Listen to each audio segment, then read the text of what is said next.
These are all the analysis tools you will need in your work. Once you've taken time to analyze the market, your next step is pretty straightforward. You log into a load board, search for loads, call brokers, compare prices, negotiate and book. If all of this seemed a bit complicated at a first glance, do not be alarmed.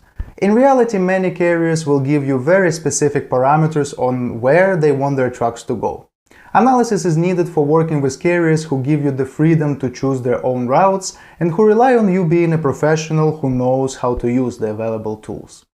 If at any point of your career you're confused and don't know where to send your truck to make the highest profit, or you're worried about sending a truck somewhere and not being able to get it out of there, go back to your notes from this module and you'll find all the answers. Now let's consider several approaches to load selection. This is a new topic. If you're taking notes, start a new chapter. The first approach is booking hot loads. This approach entails looking for last-minute loads and getting a top rate because of the urgency. Brokers, just like dispatchers, work all day long to make sure that cargo is shipped and that they make money from it.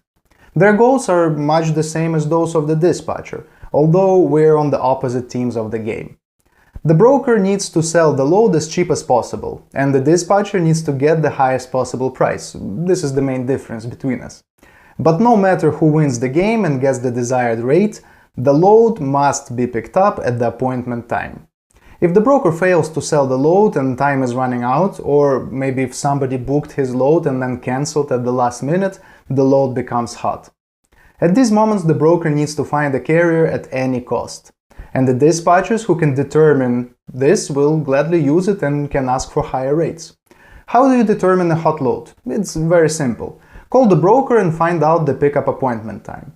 Do this with multiple loads, write down appointment times and monitor the board to see which of those have not been removed from the board over time. If you see that the broker is running out of time and your truck is close by, you found a hot load.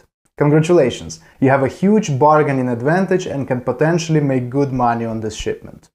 A lot of smaller carriers use this approach, especially owner-operators who have nowhere to hurry. They're willing to sit and wait for a good opportunity.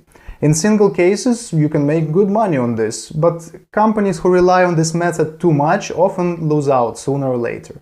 They don't build close relationships with brokers, but take advantage of their difficult situation. Moreover, having waited until late, there's always a chance of not finding such a hot load and being left with nothing. Use this approach with care and only if your carrier is on board to play this game. The second approach is looking for dedicated lanes. In essence, dedicated lanes are similar to contract freight. In this case, you identify a broker who has a lane that needs to be shipped repetitively at a certain interval, for example, once a week. We negotiate prices with the broker in advance and then book the shipment for several weeks in advance. Usually, no additional contracts are required for this. The broker just provides rate confirmations for all of our loads. This approach is especially helpful when you need to bring the driver home every weekend or maybe get him out of his home every Monday. In order to find a dedicated lane, you just need to communicate with the broker after a successful delivery and ask them about the possibility of booking the same load up front for the next couple of weeks, months, or even for the whole season. For example, I had a carrier that only wanted to move from Los Angeles, California to Portland, Oregon. There and back, every week. After a while of working with this carrier, I was able to pre-book a dedicated lane that left from Los Angeles to Portland every Monday, and another lane that left from Portland to Los Angeles every Wednesday. This way, I had the whole week booked for the carrier at a stable price for months. I barely had to do any work for this carrier and simply made my commission for organizing this schedule. The third approach we will consider is called double load or 2-1.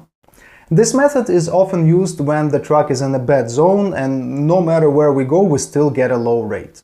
In this case, we first find a second high-paying load from another zone for another day, and then find a load that will bring us as close to that second one as possible.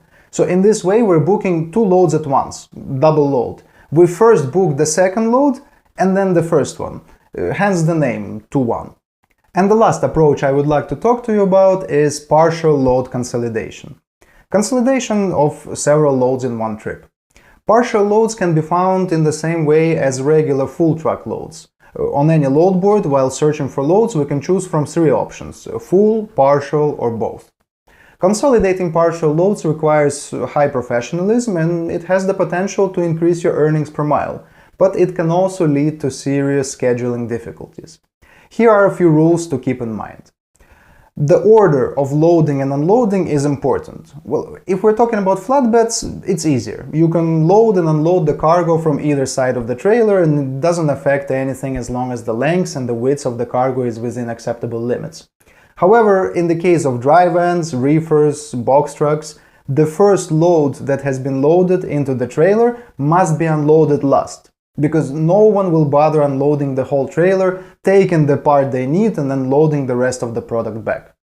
Therefore, the longest load should be loaded first, so that it can be unloaded last. This will give you the opportunity to pick up and unload other cargo along the way. You have to keep a very close eye on the driver's work schedule. A large number of pickups and drop-offs can greatly affect ELD hours. If pickup and delivery appointments don't combine well, you could lose an extra day due to this partial load consolidation. It's important to count not only the weight but also the space the load takes up. If all the goods are on pallets, it's a little easier. You will know how many pallets fit in your driver's trailer and can estimate how much more you can fit in for extra loading. If you're loading a flatbed, well, it takes skill. After all, the product can be loaded and secured in many different ways.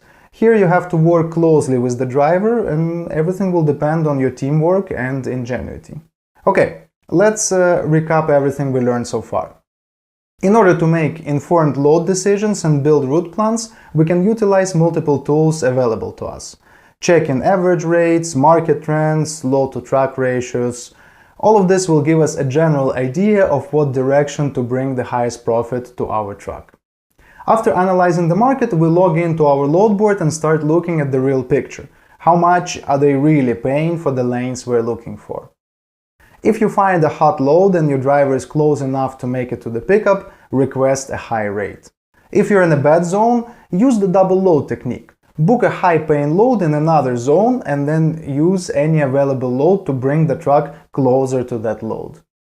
After a successful delivery of a good load, be sure to ask the broker about dedicated lane opportunities. And to maximize the profitability of the truck, look for opportunities to consolidate multiple partial loads.